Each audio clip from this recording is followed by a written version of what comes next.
Hey there, my name is Brighton, and I am back with Bishop Todd Fetters. Thanks for being here with us As always, it's good to be back, Yes, Brighton. absolutely. So the bishop just gave this past Sunday's message from Psalm 122, Let's go. Yeah, let's a go. call to gladly worship. And so in that message, you had 3 points, and those go along with the 3 experience and encounter questions that you gave as well. And so the first one was, let's go to church. Let's go to church to worship. And as you were giving that message, one of the things that kind of came to my mind is I've heard from friends that either used to go to church or still do, like when I was younger, that they say, oh, do I have to go to church?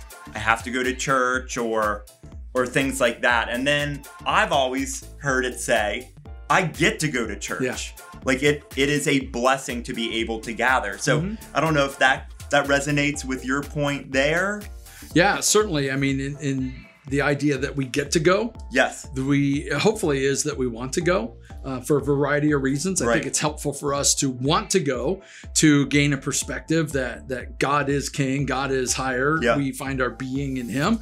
But also we get to go because we get to hang out with brothers and sisters in Christ. We worship together. I don't know about you, but there were moments during, when we were isolated at home during the pandemic that I would worship or try to worship at home. Well, it's really hard to do when there's not a group of people around you because all you can do is hear your own voice.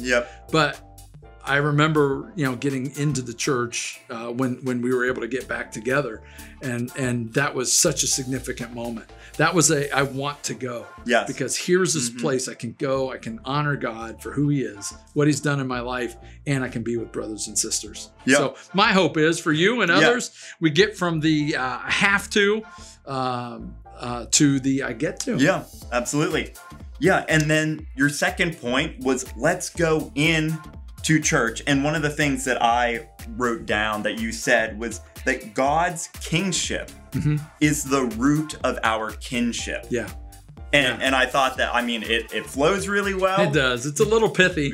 But whenever you get to it, it's like, it does, like God's kingship does unite us, like you said, as brothers and sisters in Christ. The point that the thing I want us to embrace is that our unity, if we think in terms of a family, right? They share a bloodline. Our bloodline is the DNA of Jesus shed blood.